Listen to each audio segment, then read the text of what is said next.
about the component of ecosystem. The component of ecosystem is consists of two type of component. First, abiotic component and second, biotic. Abiotic component are those substances, factors that are non-living, while the biotic component are consist of all living beings. All living beings are placed into biotic component. Clear that?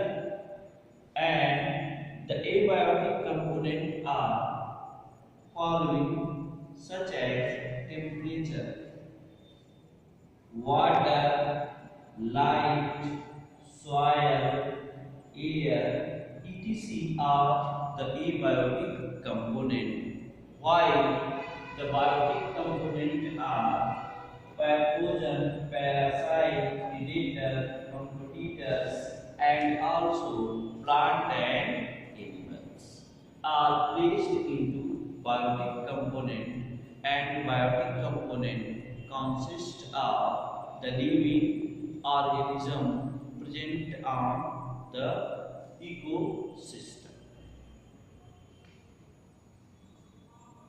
ठीक है? These biotic components interact with their abiotic component or abiotic environment, that is called as ecosystem. Clear? अब हम चलते हैं इसमें abiotic component में हम temperature का रोल देखेंगे, क्या होता है, कैसे प्रोवाइड करता है। इधर देखिए एक चार्ट ड्रॉ कर रहे हैं, ठीक है। We know that in human beings the most enzymes are activated at 37 degree Celsius temperature. तो मैक्सिमम अगर हम इस पे एक फ्लो करें चार्ट को, तो यहाँ पर हम दिखाएंगे एक्टिविटी ऑफ एंजाइम, एक्टिविटी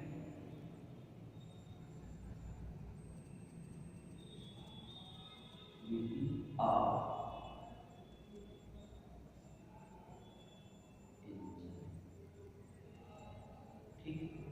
और सुन यहाँ पे हम क्या लिखाएंगे,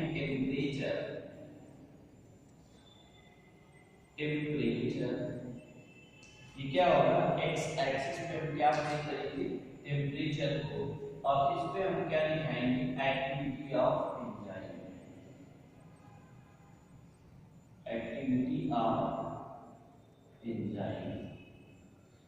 तो किसी भी ऑर्गेनिज्म या किसी भी लिविंग बीइंग्स के संदर्भ में टेम्परेचर का बहुत बड़ा रोल होता है, जो इससे वह लिविंग बीइंग से क्या करता है कि कनेक्ट होता है या उसमें इंटरफेयर करता है। लाइक अगर ह्यूमन बीइंग्स की बात करें तो ह्यूमन बीइंग्स में जो टेम्परेचर होता है लगभग 37 डिग्री सेल्सियस टेम्परेचर पर ह्यूमन बीइंग्स की बॉडी प्रॉपर फंक्शन करती है, ठीक है।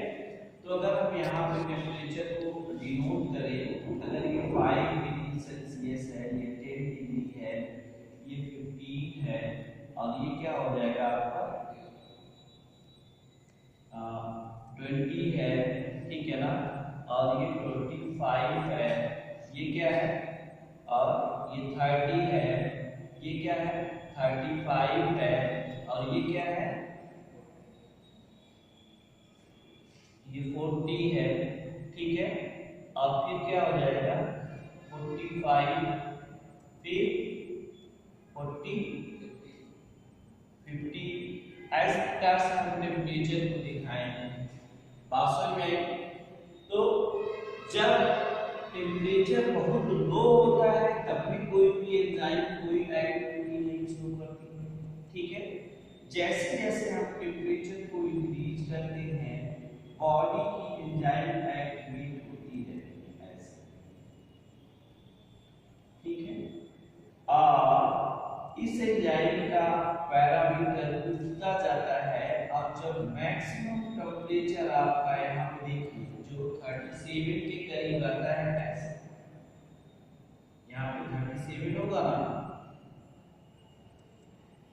है ना।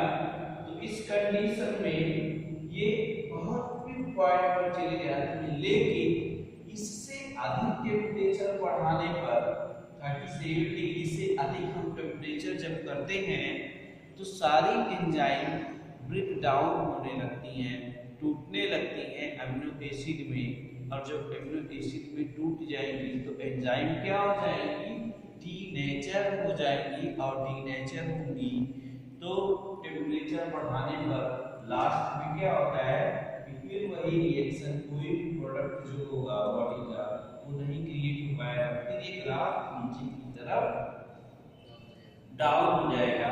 तो टेम्परेचर का एक स्पेसिफिक रोल हो गया ह्यूमन बीइंग्स में। तो ये टेम्परेचर इसने इसी प्रकार से बायोटिक फैक्टर को अफेक्ट किया, और बायोटिक फैक्टर को जब अफेक्ट किया तो इस प्रकार से ये क्या हुआ, प्रभावित किया कि नहीं लिविंग ऑर्गेनिज्म। टेम्परेचर क्या है, मेन रीजन होता है, ठीक है। वाटर दूसरा हम लेंगे, ठीक है, दूसरे कंडीशन में। तो यहाँ पर आपको समझ में आया होगा कि जो एक्टिविटी है एंजाइम टेम्परेचर इंक्रीज करने के साथ साथ इंक्रीज होती है, लेकिन एक ऑप्टिमम पॉइंट पर अगर हम उससे अधिक टेम्परेचर करें तो एक्टिविटी जो बॉडी की होती है वो एंजाइम प्रभाव नहीं कर पाती हैं। क्यों?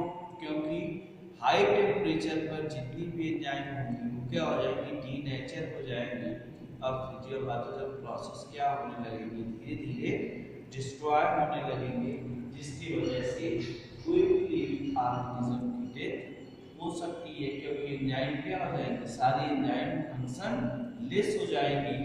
और टेम्परेचर क्या किया, प्रभावित किया लिविंग ऑर्गेनिज्म, ठीक है। इसी प्रकार से वाटर है, एवरी लिविंग बीइंग्स को वाटर की क्या होती है, आवश्यकता होती, नीड होती है, ठीक है ना।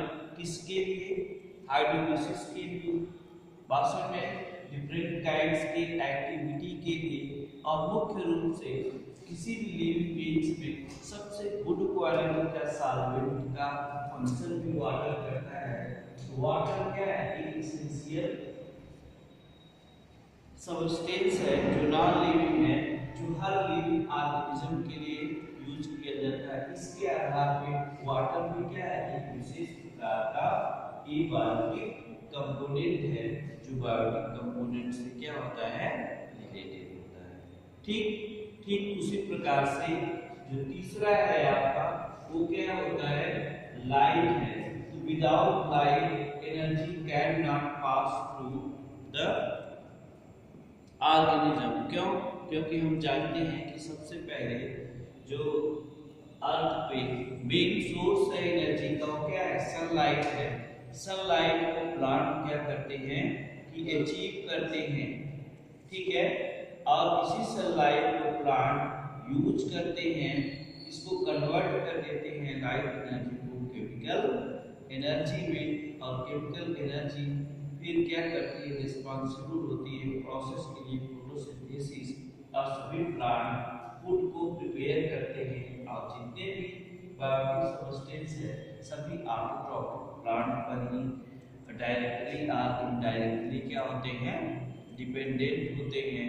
और इस वजह से ये लाइट भी क्या है, एक इम्पोर्टेंट एबायोटिक फैक्टर है। हम कह लें नेक्स्ट क्या है हमारा, सॉइल।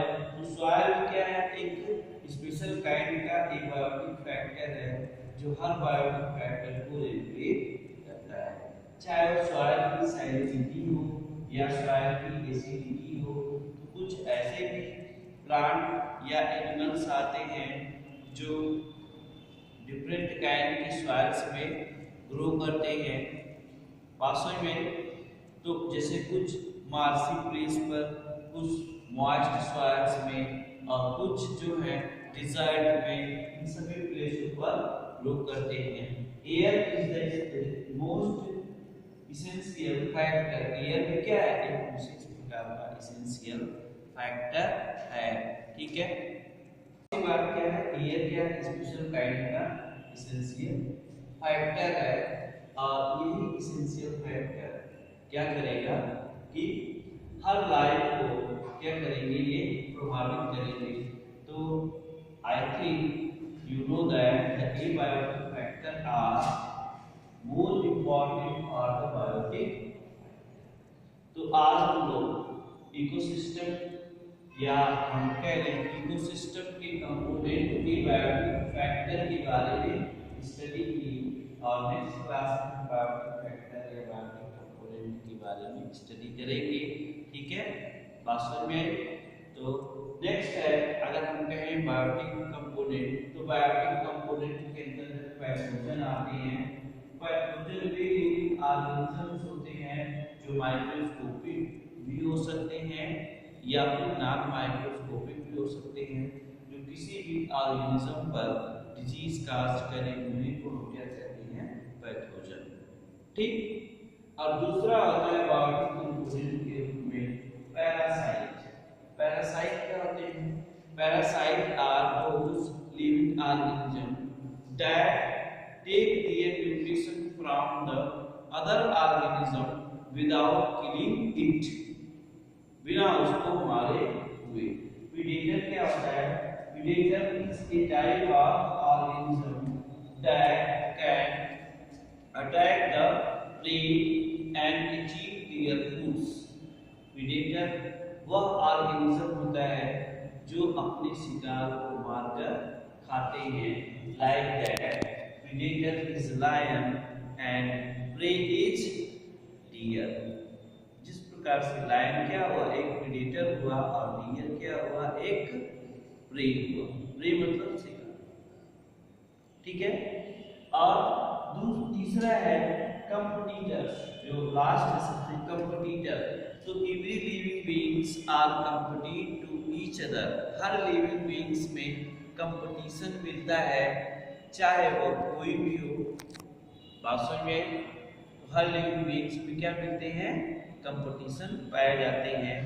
अब वह इंटर स्पेसिफिक हो, एक ही जाति के बीच कंपटीशन हो, तो उसको हम क्या कहेंगे, intra specific competition. When competition occur between same species called intra-specific competition, and when competition occur between different species is called inter-specific competition। The most effective competition are intra-specific competition। ठीक है, ये सभी क्या हो जाएंगे, बायोटिक कंपोनेंट हो जाएंगे। ठीक है।